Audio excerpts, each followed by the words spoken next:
오늘 우리에게 주실 하나님의 말씀은 요한복음 3장 22절부터 30절까지 말씀입니다. 저와 여러분이 같이 한 절씩 교독하도록 하겠습니다. 그 후에 예수께서 제자들과 유대 땅으로 가서 거기 함께 유하시며 세례를 베푸시더라.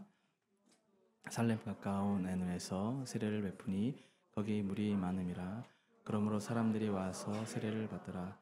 요한이 아직 옥에 갇히지 아니하였더라. 요한의 제자 중에서 한 유대인과 더불어 정결의식에 대하여 변론이 되었더니 그들이 요한에게 가서 이르되 랍비여, 선생님과 함께 요단강 저편에 있던 이 곧 선생님이 증언하시던 이가 세례를 베풀매 사람이 다 그에게로 가더이다. 요한이 대답하여 이르되 만일 하늘에게서 주시는 바 아니면 사람이 아무것도 받을 수 없느니라.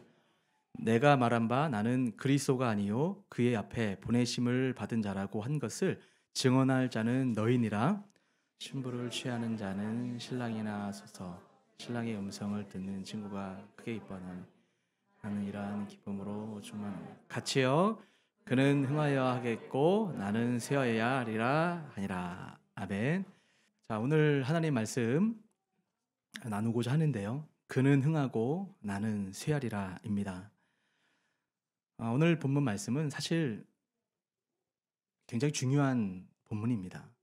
세례 요한이라는 사람이 성경에서 어떤 역할을 차지하고 있고, 세례 요한이라는 사람이 예수님이 이 사람의 몸에서 난 자보다 난 사람 중에 세례 요한보다 큰 자가 없다라고 말씀을 하셨죠. 그만큼 세례 요한이라는 이 사람이 한 일이 주님 보시기에 굉장했다, 정말 내 마음에 쏙 들었다라는 표현이겠죠.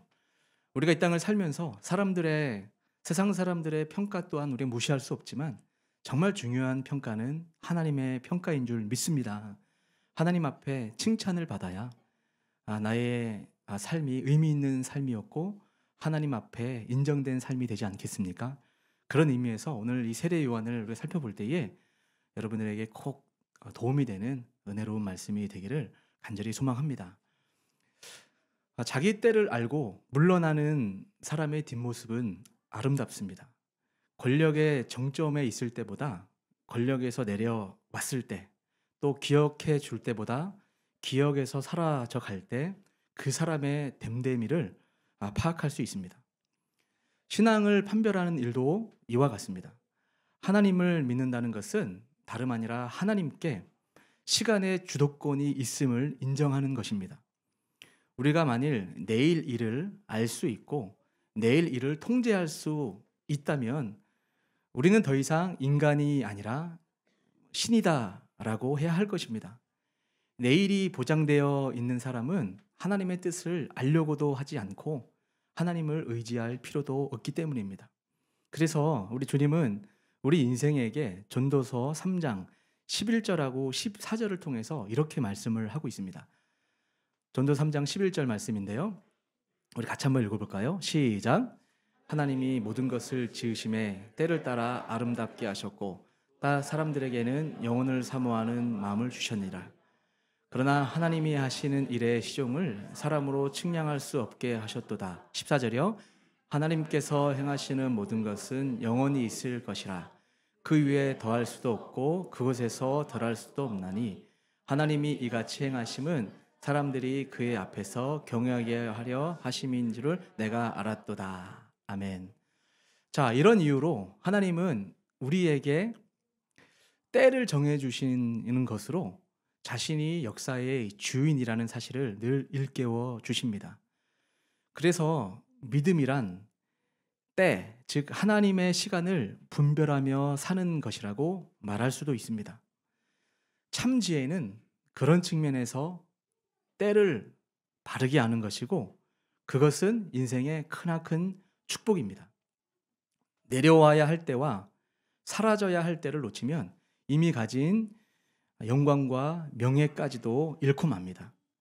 빛이 오면 어두움은 물러가야 되고 실체가 왔으면 그림자는 물러가야 합니다. 오늘 본문 말씀을 보게 되면 우리는 박수갈채를 받고 떠나는 신앙의 한 거장을 보게 됩니다. 그게 바로 세례 요한입니다. 오늘 본문은 도대체 어떻게 그가 자신의 그 자리를 미련 없이 예수님께 넘겨줄 수 있었는지를 말해주고 있습니다. 요한복음의 저자는 그런 태도를 믿음이다라고 말하기도 하고 순종이다라고도 부르고 있습니다. 그리고 그 대가를 영생이다라고 말씀하고 있습니다. 지난주에 영생에 대해서는 살펴보았죠. 우리가 주 예수를 믿는 믿음이 있으면 영원한 생명, 영생을 얻게 될 것이지만 예수님을 믿지 아니하면 심판을 받게 된다라고 말씀을 하고 있습니다. 우리 주님이 하나님의 백성들에게, 사람들에게 하시는 이 말씀 중에 심판을 받게 될 것이다 라는 이런 묵직한 언어를 쓰는 것을 봤을 때 예수님을 믿는 사람은 영원한 생명, 주님과 동행하는 참 하나님의 임재 가운데 사는 사람이지만 예수님을 믿지 않는 사람은 이미 심판을 받은 사람이래요. 이미 심판받은 사람처럼 행동하며 살게 된다라고 말씀을 하고 있습니다. 자, 그런 의미에서 오늘 이 요한이라고 하는 사람이 영생을 얻은 사람인데 영원한 생명, 주님과 동행하는 주님의 제자의 삶을 살고 있는 사람인데 오늘 본문 24절을 보게 되면 이렇게 말씀을 하고 있어요. 이따가 22절, 23절을 살펴보겠지만 먼저 24절을 보면 요한이 아직 옥에 갇히지 아니하였더라 이렇게 말씀을 하고 있어요. 자, 이 말씀만 보면 마치 감옥에 있어야 될 사람, 즉 죽어야 될 사람이 아직 죽지 않았다라는 투로 들리지 않습니까? 공간복음서를 보게 되면 세례 요한이 투옥되고 난 이후에 예수님이 본격적으로 사역을 시작하는 것처럼 묘사되어 있어요. 그런데 오직 요한복음에서만 세례 요한과 예수님이 같은 시기에 사역한 것으로 기록하고 있습니다. 그리고 요한복음에는 세례 요한이 붙잡힌 것이나 헤로데에게 참수를 당해 죽은 이야기가 나오지 않습니다. 자, 그렇다면 그것은 무슨 의미가 되고 요한복음에서 세례 요한은 어떤 역할을 하는 것일까요? 그것은 예수님을 증거하는 증인이었다라는 겁니다. 예수님이 사역을 시작하셨는데 그가 살아있는 유일한 이유는 예수님을 증거하기 위해서입니다. 만약 예수님이 이제 공생애를 시작하셔서 사역을 시작하셨는데 조금이라도 세례 요한이 예수님의 사역에 누가 된다면 자신이 저하는 예수님보다 더 유명해져서 그분의 길을 예비하는 자가 아니라 오히려 그 걸음에 걸림돌이 되는, 다른 말로 하면 즉시 사라져야 되는 존재가 되는 겁니다. 본질보다 비본질적인 것이 더 집중되고 있다면 그것은 잘못된 것이죠. 교회의 모습도 개인의 모습도 그러하다 생각을 합니다. 우리 예수원 교회가 추구하고 나아가는 여러 방향성 가운데 예수님의 십자가의 복음이 굵게 드러나야 되는데 사람이 드러나거나 어떤 다른 형태가 드러난다면 본질보다는 비본질적인 것의 방향성을 추구하며 가는 잘못된 신앙 공동체라고 저는 생각을 합니다. 자, 세례 요한은 늘 그런 의미에서 조연이요 비주류였습니다. 여러분 영화를 보게 되면 조연은 주연을 빛나게 하는 역할을 할 때만 존재 가치가 빛나기 마련입니다. 세례 요한의 삶의 의미는 자신이 조연으로 그 역할을 충실하게 했을 때 그리스도도 빛나고 자신의 역할도 빛이 나는 것입니다. 오늘 우리는 세례 요한을 살피면서 하나님의 음성을 듣기를 소망합니다. 우리는 세례 요한의 삶을 잘 알고 있습니다. 세례 요한이라고 하는 이 사람을 위해 연구할 때 마치 믿음이 좋은 사람, 주의 길을 예비한 사람 이 정도로 생각을 하지만 저는 오늘 이 세례 요한이라고 하는 이 믿음의 거장을 보면서 좀 자괴감 같은 마음이 없지 않아 들었어요. 왜 그러냐면 자, 세례 요한 당시 거의 모든 종교인이 헤롯과 정치 권력인 로마에 세상말로 빌붙었다고 하죠. 빌붙어서 궁중의 영화를 누립니다. 그리고 종교 지도자들은 성전에서 엄청난 기득권을 누리고 있을 때 세례 요한은 어떻게 살아가는가 보니 광야에서 메뚜기와 석청을 먹고 이스라엘의 회개를 외치며 주의 오실 길을 예비하는 삶을 살았습니다. 얼마나 도전이 되는지 모르겠어요. 이런 세례 요한에 비추어서 저의 모습을 보면 참 많은 것들을 회개하고 주의 뜻 가운데 살아가야 되겠구나라는 생각을 하게 됩니다. 그러면서도 저는 이런 생각을 하게 되었어요. 저뿐만 아니라 많은 분들이 어렸을 때부터 신앙생활을 하고 설교를 들으신 분들은 예수님을 잘 믿으면 하나님께서 은혜를 주시고 복을 주셔서 잘 되게 될 것이다라고 하는 그런 이야기들을 많이 듣고 아마 성장했을 것입니다. 저는 대대로 우리 대한예수교 장로교 합동측 5대째를 믿고 있는 사람으로서 그런 설교를 많이 들었어요. 그래서 예수 믿으면 잘 되게 될 것이다 라고 하는 막연한 그런 축복이라면 축복이고 복을 늘 기대했죠. 그리고 그 기대를 지금도 꺾은 건 아니에요. 복이라는 그 개념 자체가 조금은 다를 수는 있으나 하나님의 은혜와 복 없이는 살 수 없는 존재가 사람이지 않겠습니까?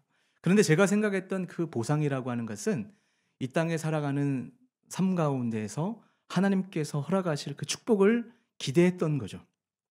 자, 그런 의미에서 세례 요한이라고 하는 이 사람의 말로를 보면 이렇게 헌신하고 주님 바라보고 순수하게 헌신했으면 세례 요한의 은퇴 이후의 삶이라도 안정되고 안전하게 보장해 주셔야 마땅하지 않겠습니까? 그 정도 보상이라도 있어야 젊어서 죽어라 봉사할 동기라도 생기지 않겠습니까? 정말 세례 요한은 사심없이 주의 말씀을 믿고 신뢰함으로 수고했습니다. 그리고 이제 예수님이 등장하심으로 자기가 내려와야 될 때가 되어서 이제 자신은 내려올 준비를 하고 있습니다. 근데 세례 요한을 기다리고 있는 것은 무엇이죠? 감옥입니다. 감옥이었고 결국은 참수형을 당하게 되는 것입니다.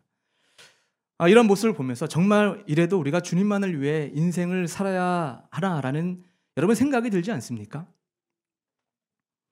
인간이 가지고 있는 욕구 중에 우리를 죄악의 구렁텅이로 빠지게 하는 것이 있다면 바로 아담과 하와를 유혹했던 이 사탄이 했던 그 방식, 육신의 정욕, 안목의 정욕, 이생의 자랑, 명예욕이라고도 할 수 있고 비교의식이라 할 수도 있고 여러 가지 사람이라면 본능적으로 갖고 싶은 것들을 점점 활성화시킴으로 주님 앞에 주님의 임재에서 멀어지게끔 하는 유혹을 우리 인간은 늘 받고 삽니다. 세례 요한은 하나님 앞에 이렇게 인정받는 이유가 됐던 것은 남다른 특별한 어떤 은혜를 받고 무언가 특별한 능력을 주어서 세례 요한이 그렇게 순종의 삶을 산 것이 아니라 우리와 같은 크게 다를 바 없는 성정이 같은 사람임에도 불구하고 오로지 믿음과 순종으로 살아냈기에 하나님께서 세례 요한을 그렇게 극찬을 하고 있는 것입니다. 여러분, 세례 요한이 어떤 말씀, 믿음을 가지고 이 수많은 유혹에서 자신을 지키며 하나님의 종의 그 역할들을 감당할 수 있었을까요? 그것은 모르긴 해도 오늘 30절 말씀에 그는 흥하여야 하겠고 나는 쇠하여야 하리라 하니라 라고 하는 이 말씀을 자기가 살아가는 순간순간마다 힘들고 어려운 일이 생길 때마다 그 말씀을 기억하며 살았어요. 나는 주의 길을 예비하는 자지, 그 앞에 주의 길을 닦는 사람이지, 그래 이제 본체가 오시면 나는 물러가야지 라고 늘 그렇게 살았던 사람, 그 사람이 세례 요한이었다라고 말씀을 하고 있습니다. 저는 이 말씀을 또 연구하면서 세례 요한의 입장에서 봤을 때는 예수님이 이제 등장하셨다라고 하는 것은 영광스러움이기도 했지만 본인 자신에게는 시험이 될 수 있었다라고도 저는 생각을 합니다. 왜냐하면 오늘 본문 말씀이 그러하단 말이에요. 세례 요한 역시 예수님도 나사렛 출신이고 세례 요한도 나사렛 출신입니다. 예수님과 어떻게 보면 라이벌이라고 생각할 수 있어요. 더 정확히 말하면 인간적인 여러 조건들을 따져보면 세례 요한이 예수님보다 훨씬 우위에 있었기 때문에 더더욱이 그는 흥하고 나는 쇠하리라라는 이 고백이 쉽지 않았을 것입니다. 자, 그러면 예수님보다 세례 요한이 훨씬 배경이 좋았다고 하는 거를 제가 몇 가지를 말씀드려 볼게요. 일단 먼저 물론 우리는 성경 66권을 한 권에 기록된 있는 책을 다 보고 있기 때문에 세례 요한이라는 사람이 성경에서 어떤 역할을 하고 있는지를 알고 보기 때문에 깊이 와닿지 않지만, 세례 요한이라고 하는 그 사람이 그 시대의 상황 속에서 세례 요한이 지금 믿음의 이 반응을 하기에는 결코 쉽지 않았다라는 것은, 일단은 세례 요한은 출신 배경이 좋았습니다. 인간적으로 볼 때 예수님은 목수에 불과했어요. 목수 집안 출신입니다.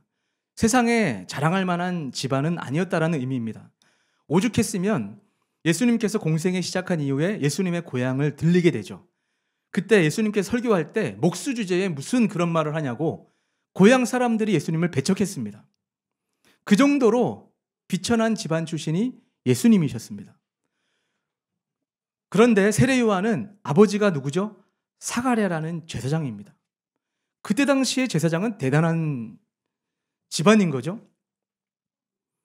그때 당시에 최고의 존경과 예우를 받았던 사람입니다.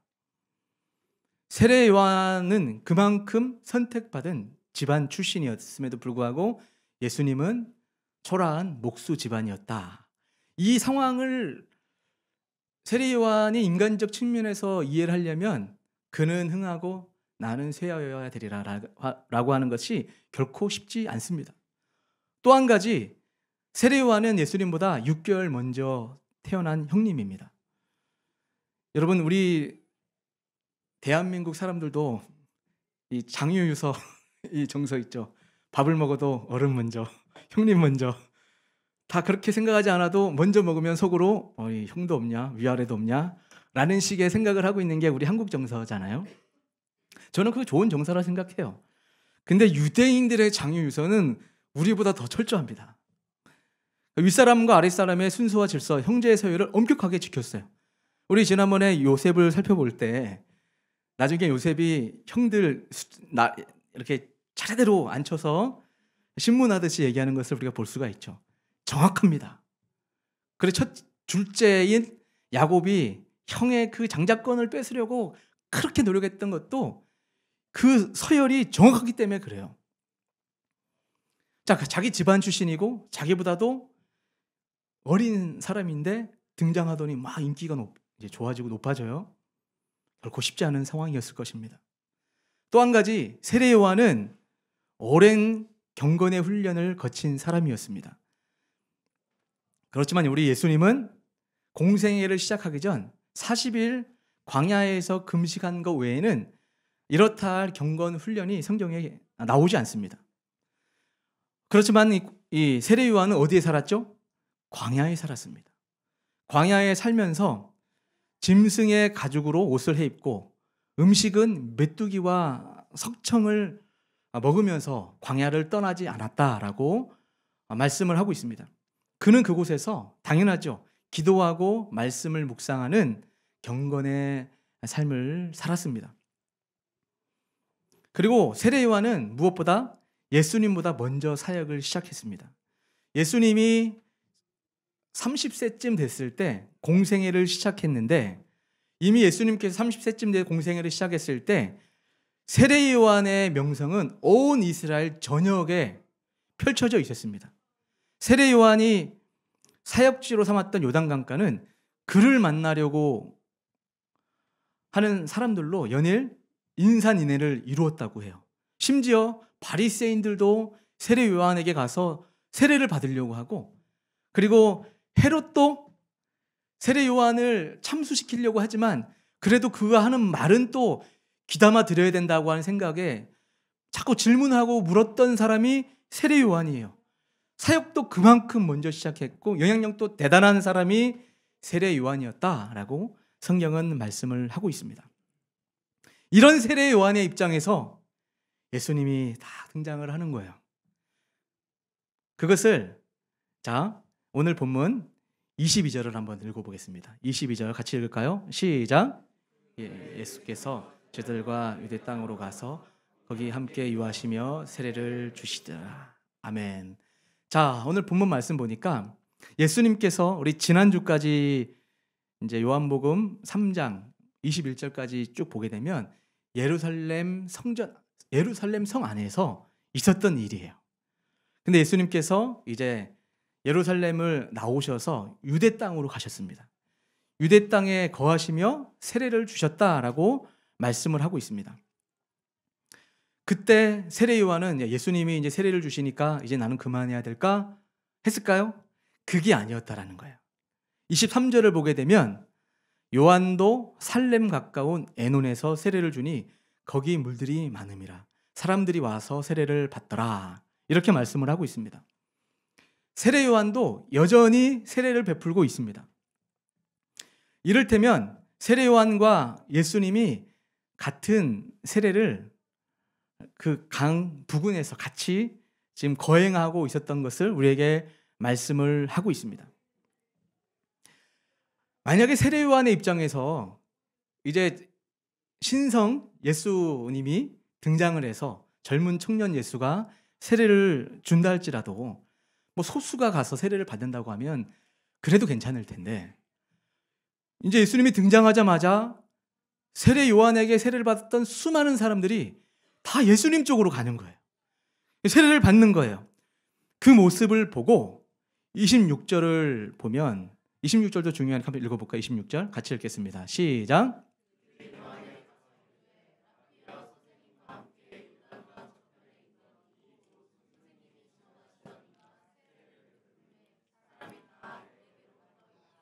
아멘.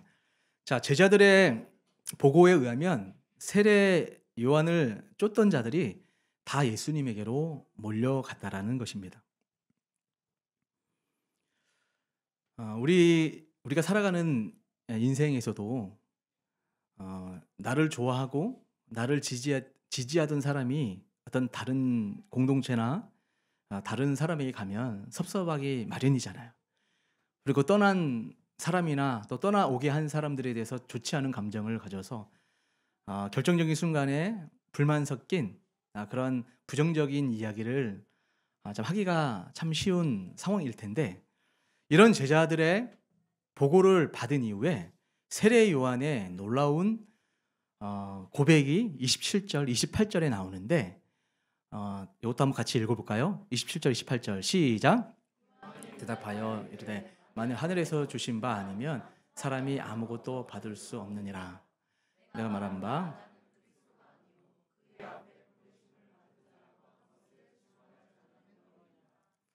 아멘.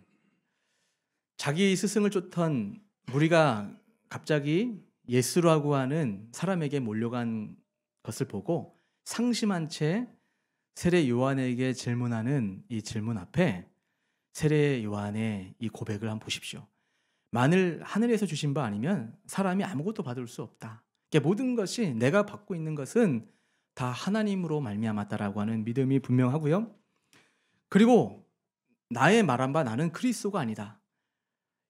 여러분 이 세상에 살아가는 수많은 이 이단들이나 어떤 목사님들을 보게 되면 성도들이 너무나 많이 그 말씀을 잘 전하니까 존경해 주어서 사랑하다 보면 그 사람이 자기가 마치 하나님인 것처럼 유사하게 말하는 사람도 있잖아요. 내 말만 들어 뭐 이런 식의 그렇게 얘기해서 성도들을 우민화시키는 경우가 얼마나 많이 있습니까? 그런데 그렇게 인정을 받기에 어떤 의미에서 합당한 세례 요한임에도 불구하고 나는 그리스도가 아니다 라고 자기의 정체성을 분명히 갖고 있는 것을 알 수가 있습니다. 그리고 그의 앞에 보내심을 받은 자라고 한 것을 증거할 자는 너희니라. 너희들 알고 있지 않냐? 나는 그리스도의 길을 예비하는 자, 초지일간 그 사명을 감당한 사람인 것을 너희가 알지 않냐? 그 사실을 전해라 라고 이야기하는 모습을 볼 때 사도 세례 요한과 같은 이러한 믿음의 사람을 볼 때 정말 도전을 받지 않을 수가 없습니다. 그러면서 이어서 말씀을 해요. 신부를 취하는 자는 신랑이나 서서 신랑의 음성을 듣는 친구가 크게 기뻐하나니 나는 이런 기쁨이 충만하였노라. 이게 무슨 말씀이냐면 유대인들의 결혼 풍습에는 이제 신랑 신부가 결혼을 하잖아요. 신부가 있어요. 신부가 있으면 이제 신랑의 친구들이 가서 이제 신부를 신랑 쪽으로 이렇게 모셔가는데 그 신부를 볼 때마다 그렇게 기뻐하는 거예요. 내 일처럼 너무나 즐거워하는 이 상태를 지금 일컬어서 예를 들어서 말씀을 하고 있는 겁니다. 내가 지금 예수님이 그렇게 높아지고 예수님이 그 역할을 감당하며 기뻐하는 모습을 사람들이 찾는 모습을 보니 내가 그와 같이 매우 기쁘다라고 말씀을 하고 있는 겁니다. 이것은 꾸민 연기가 아니라 세례 요한의 진심이었다라는데 정말 중요한 포인트가 있다라고 저는 생각을 합니다. 여러분, 사람이 성경에 나오는 우리 구약의 인물들 많이 살펴봤잖아요. 우리와 같은 다 성정이 같은 사람들인데 요셉도 그렇고 아브라함도 그렇고 우리 야곱도 살펴보았을 때 좋을 때는 할렐루야 주님을 찬양하다가도 결정적인 순간에 자기 마음이 상하면 믿음 없는 사람처럼 행동했잖아요. 그런데 세례 요한이라는 사람도 분명히 같은 성정을 가졌다면 지금 수많은 사람들이 자기를 쫓아왔고 세례 요한님 하면서 영적인 조언을 구하고 이런 영향력이 있었던 사람이었는데 많은 사람들이 다 예수님 앞에 가는 거예요. 이런 상황이 되면 섭섭할 만도 하잖아요. 아쉬울 법도 하잖아요. 그런데 이 세례 요한은 연기가 아니라 나 정말 기쁘다 라고 하는 이 고백을 보면서 정말 기도하게 됐습니다. 저도 하나님, 저도 목회를 하면서 성도들이 기뻐할 일을 보면 정말 기쁘고 성도들이 힘들어하면 정말 힘들어할 수 있는 그런 순수한 영혼을 가진 목사가 되었으면 좋겠습니다라는 기도를 하게 되더라고요. 이것은 은혜 받은 사람만이 가능하잖아요. 우리가 은혜를 받았다고 하지만 세상에 때를 빼내지 않으면 좋을 때는 얼마든지 좋은데 조금이라도 마음이 상하면 언젠가 마음 상한 것을 얘기해야만 직성이 풀리는 이런 인간의 모습을 가지고 있지 않습니까? 세례 요한이 기쁘다라고 말씀할 수 있었던 결정적인 이유는 예수님께서 진리라는 사실을 믿었습니다. 그리고 진리는 경쟁의 대상이 아니라 절대 수용해야 될 삶의 목표임을 분명히 알고 있었기 때문입니다. 여러분, 2000년 전에 세례 요한을 쫓다가 예수님을 쫓는 사람들의 모습이 이 시대에 어쩌면 우리들의 모습일 수 있습니다. 그들은 예수님을 하나님의 독생자로 믿었던 사람입니다. 그래서 예수님의 그 수많은 표적을 보고 들으니 야, 진짜 세례 요한보다 예수다. 저 사람을 쫓으면 먹는 문제 해결되겠구나. 우리를 로마의 압제에서 구원하겠구나라고 하는 설렘과 이상한 믿음을 가지고 많은 사람이 세례 요한보다 예수님을 쫓기 시작했습니다. 그리고 그가 메시아다라고 하는 이야기도 들어서 알았어요. 그런데 그들의 문제는 자신들의 뜻과 계획을 이루는 데 필요한 구원자이신 예수님께서 지닌 능력과 권능만을 간구했습니다. 하지만 그들 대부분의 사람들은 하나님의 독생자이신 예수 그리스도께서 진리이심을 망각했다라는 겁니다. 그 결과 그분의 능력만을 원할 뿐 능력을 통해서 우리의 의식주 문제가 해결이 되고 내가 마음속에 간절히 구하는 것을 해결해 주시는 그런 하나님의 능력만을 구했을 뿐 그분이 진정한 진리이시고 살아오셨던 그 모습 그대로가 진리이시고 본받아야 될 진리는 망각했던 거예요. 그래서 세례 요한을 버리고 예수님께 몰려갔던 것입니다. 사랑하는 성도 여러분, 이 시대에도 어디에 진리가 있겠습니까? 진리는 화려한 왕궁에 있지 않습니다. 정말 중요한 메시지입니다. 예수님을 잘 믿으면서도 왕궁에서도 진리를 발견할 수 있는 삶을 살면 참 좋겠는데 역사를 2000년간 쭉 훑어보면 단 한 번도 없어요. 권세와 능력과 부를 가진 집단에서 하나님의 진리가 발견된 적이 없습니다. 진리는 화려한 왕궁에 있는 것도 아니고 세상에 있는 그 어떤 처신과 순발력에 있는 것도 아닙니다. 오직 진리는 진리를 위해 자신을 죽이는 삶 속에 있음을 역사가, 말씀이 우리에게 말씀하고 있습니다. 여러분, 진리라고 하는 이 두 글자를 다른 말로 표현하면 참입니다. 참. 참이라는 그 말이 있죠. 우리는 요새 많이 쓰지 않는 단어이긴 하나 진리와 참은 같은 개념입니다. 참된 것과 거짓된 것의 분기점이 무엇인지 아십니까? 그것은 생명입니다. 생명.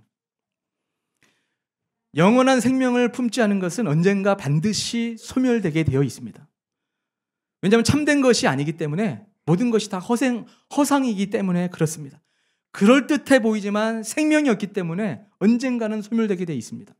우리 주님께서 야고보서 4장 14절부터 17절 말씀을 통하여 우리 사람들이 꿈꾸고 바라고 계획하는 것들이 허상이다라는 것을 이렇게 말씀을 하고 있어요. 같이 읽겠습니다. 4계절 시작.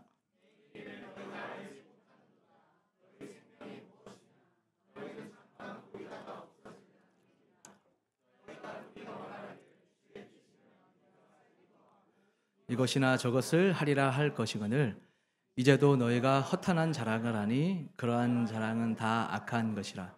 그러므로 사람이 선을 행할 줄 알고도 행하지 아니하면 죄니라. 아멘.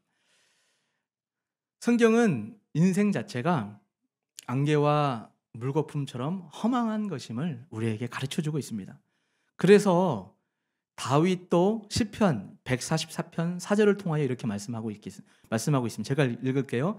사람은 헛것 같고 그의 날은 지나가는 그림자 같으니이다. 아멘. 인생 자체가 허망하니 인간이 행하는 일 자체가 역시 헛것일 수밖에 없다라는 것을 우리에게 가르쳐주고 있습니다. 그러나 진리는 언제나 영원합니다. 진리는 생명력이 있습니다. 진리는 살려내는 힘이 있습니다. 성경에서 말하는 참된 진리는 뭐죠? 누구시죠? 예수님이십니다. 예수님이 진리신데 세상은 예수님을 죽이려고 했죠. 죽이려고 했지만 예수님은 3일 동안 죽은 듯 했지만 죽음이 예수님을 가두어 놓을 수 없었죠. 왜? 생명력이 있으니까.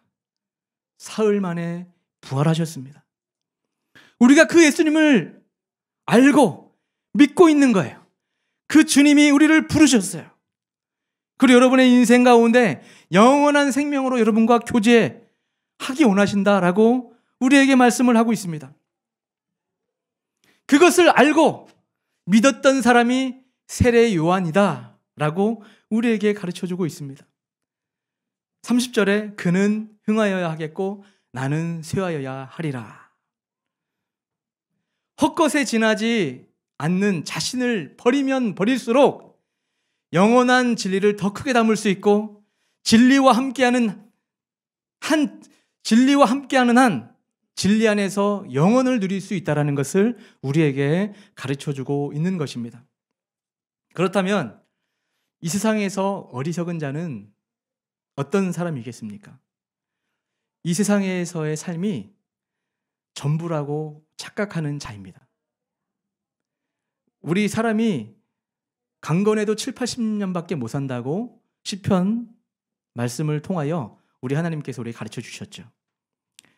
7, 80년 가까이 사는 인생 가운데 정말 지혜로운 자는 이 땅의 삶이 전부가 아니라는 것을 믿는 사람은 지혜로운 자이겠지만 이 땅에 살아가는 삶이 전부인 줄 알고 살아가는 사람은 어리석은 자다라고 우리에게 가르쳐주고 있는 것입니다. 그것을 베드로전서 1장 24절부터 25절 말씀 통해서 이렇게 말씀을 하고 있어요.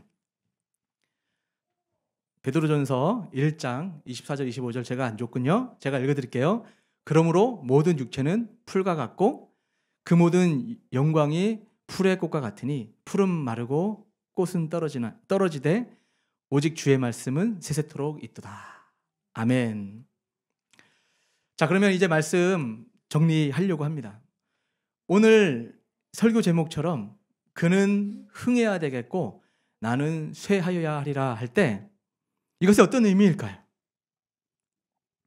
여러분, 예수님이 흥한다라고 하는 것은 어떤 의미로 이해되십니까?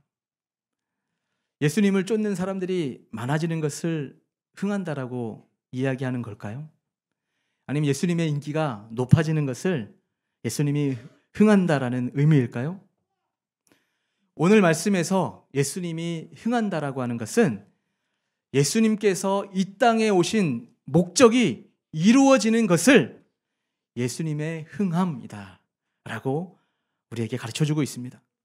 그럼 예수님이 이 땅에 뭐하러 오셨죠? 백성들의 죄를 짊어지고 십자가에서 죽으시러 이 땅에 오셨습니다. 이게 예수님이 이 땅에 오신 목적이에요. 그게 예수님의 흥함입니다. 예수님은 십자가를 지고 저주를 받아 죽는 것이 예수님의 성공이었어요. 그것을 성공으로 믿는 사람이 중요해요. 세례 요한은 그 사실을 알았습니다. 보라, 세상 죄를 지고 가는 어린 양이로다. 요한복음 1장에 나오잖아요. 세례 요한은 한결같이 예수님이 탄생할 때부터, 예수님이 땅에 존재할 때부터 무엇을 깨닫고 믿었냐면 예수님은 세상 죄를 지고 가는 어린 양이다.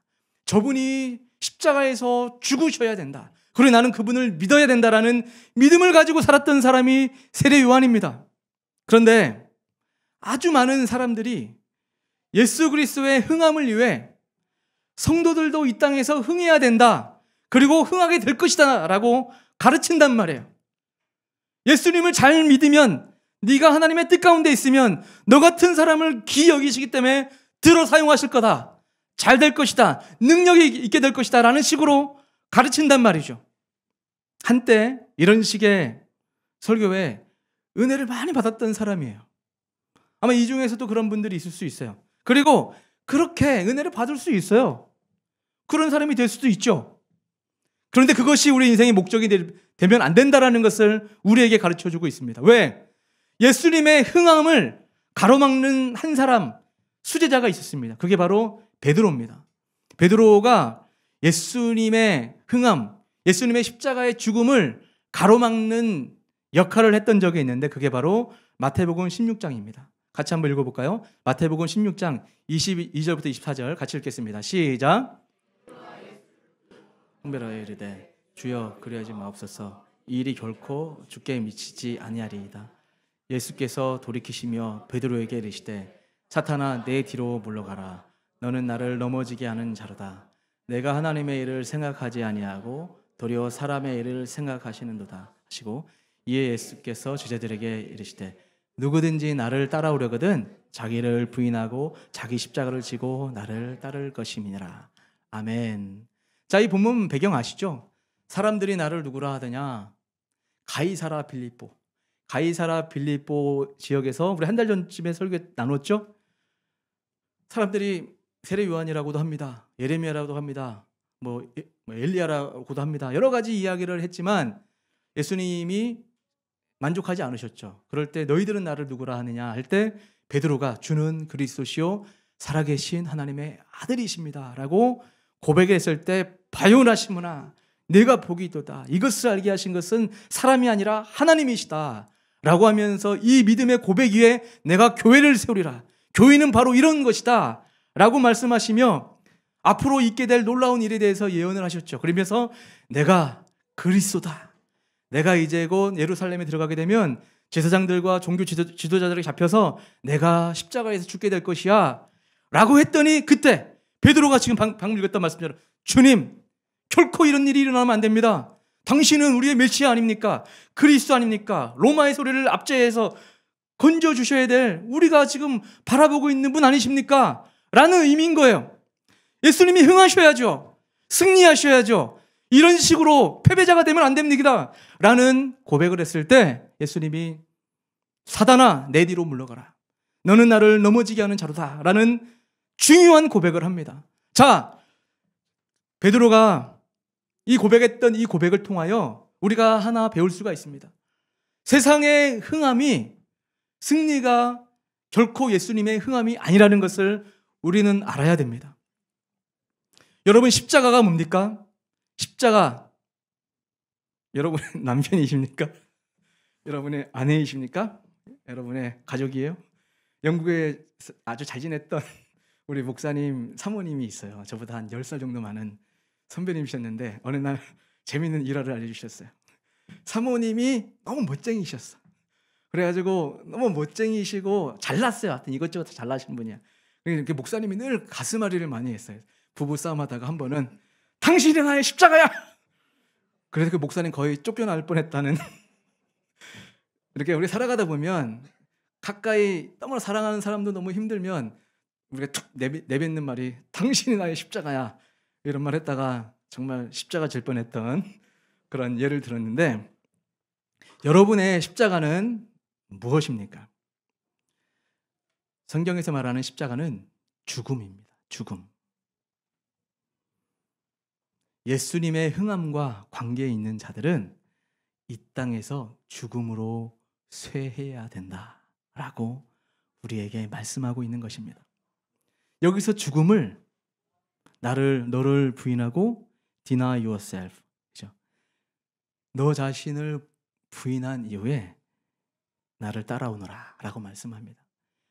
너를 부인하지 않으면, 너 스스로를 죽이지 않으면 결코 너는 이 믿음의 길, 진리의 길, 제자의 길을 따라갈 수 없다라고 우리에게 분명히 말씀하시는 주님 앞에 우리는 끊임없이 주님 흥하고 싶습니다.